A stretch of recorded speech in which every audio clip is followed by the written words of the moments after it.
This video reviews a few major ideas concerning Ibsen's Enemy of the People. Enemy of the People was written during the time that people were protesting a previous play that Ibsen had written, the play Ghosts. Some people think, well, then Dr. Stockmann is a symbol of Ibsen himself, telling the people what he wants to tell them boldly. That may be a little too simplistic. Ibsen did not really make Dr. Stockmann an embodiment of himself to voice his distrust of the people's judgment.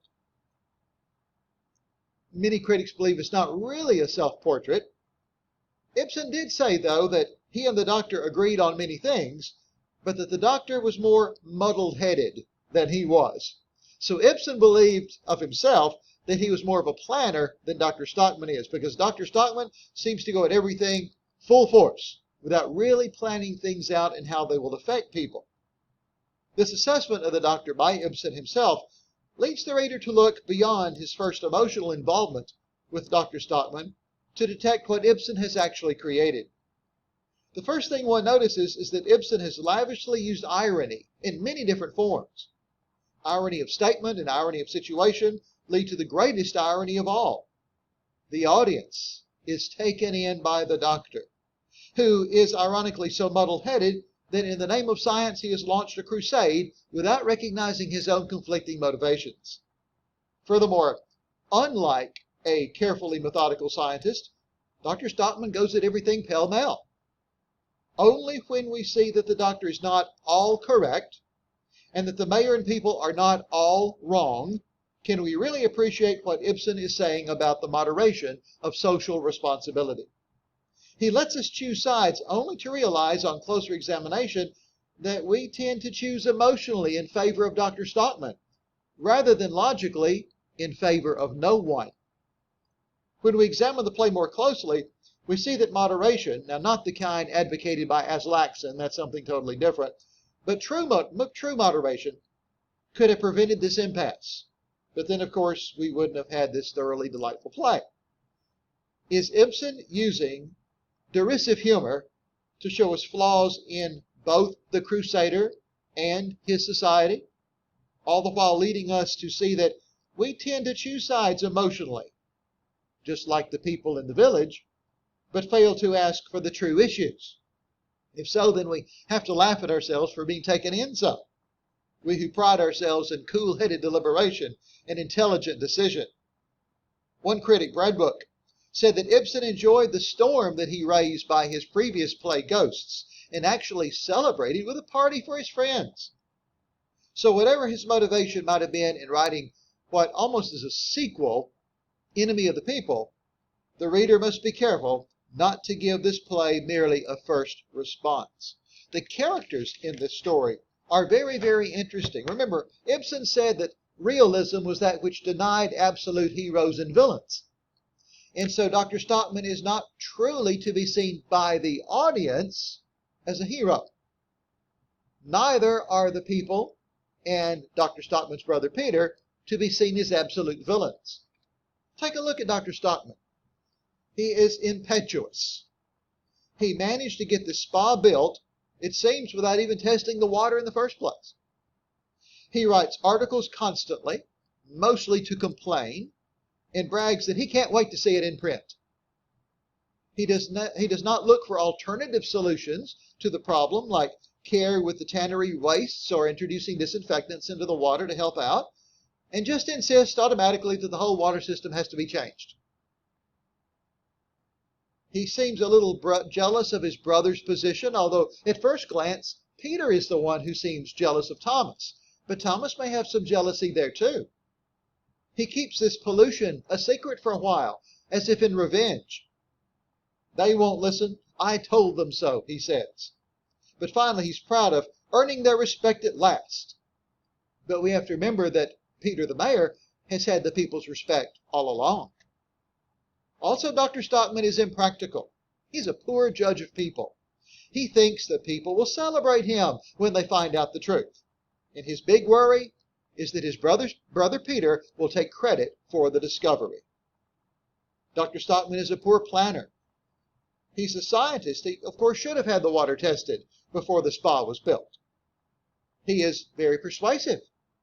If he hadn't been up against authority, he probably would have convinced the citizens at the meeting. He knows how to use emotional appeal. His examples are not really pertinent, though. Galileo was dealing with unchanging scientific principles, Jesus with unchanging eternal truth, but Dr. Stockman deals with something that can be altered or ameliorated. He is always idealistic. He goes for truth as he sees it and thinks everyone else will see the same truth also. He forges ahead with the blind courage of a born crusader. And he's very cocky in how he acts. He tells his son, I'll teach you what a man is. And he thinks the majority is always wrong and believes that the people will make a saint of him. And now, of course, his brother Peter. Let's look at Peter for a minute. Peter is practical. He suggests that Thomas could have consulted them. They could have looked into alternate solutions.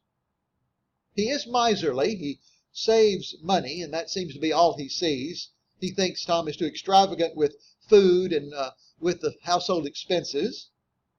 So it seems that he wants to sacrifice people's health to save money for his town. He is jealous of his brother.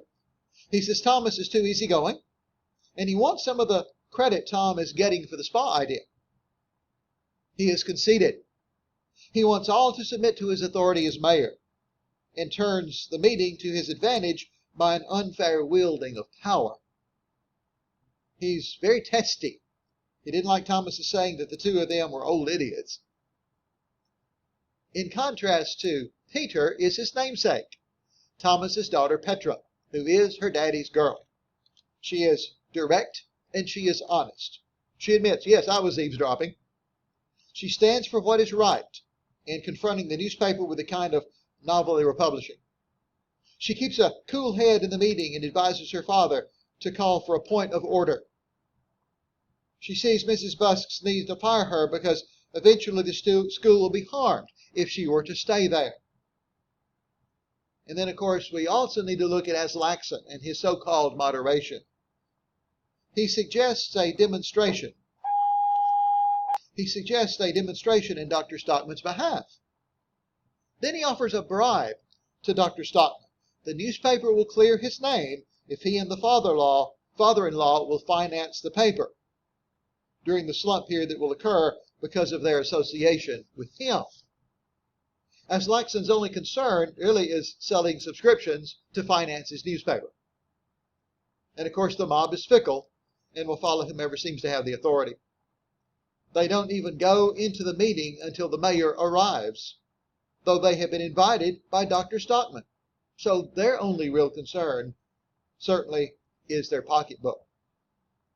As you take a look at your handout, go over some of those questions from Acts 1, 2, 3, 4, and 5. These are mostly comprehension kind of questions on the different acts, but they will also help to identify some aspects of the character to see if you've been taken in considering Dr. Stockman the hero of the town and Peter the villain of the town, when actually Stockman is not a hero and Peter is not a villain. Neither is Dr. Stockman a villain, neither is Peter a hero. Remember, Ibsen said that realism is that which denies absolute heroes and villains. On the back side of the study guide questions, there's a thematic discussion on Ibsen's Enemy of the People. Doll's House follows right under that. And the thematic discussion for Enemy states, Ibsen's Enemy of the People presents a strange type of hero, a man who is right in his opinions, justified in his actions, holy in his purpose, yet arrogant in his approach. But great leaders have often broken from the common matrix and created new systems of thought or occasionally government. Most of the time, however, these changes are on a much smaller scale, usually within a small town, neighborhood, or family. The development of human potential is a theme underlying many modern plays. Dr. Stockman believes himself to be a great man, a hero to his people. But weigh the following ideas about greatness. And here we have 8 questions, some of those have more than one part, talking about how you individually, your perspective on the theme of greatness. What is greatness in an individual? Does greatness have to be recognized by others, or can it just stand on its own? So go through the thematic questions there and see what you think about this theme of greatness.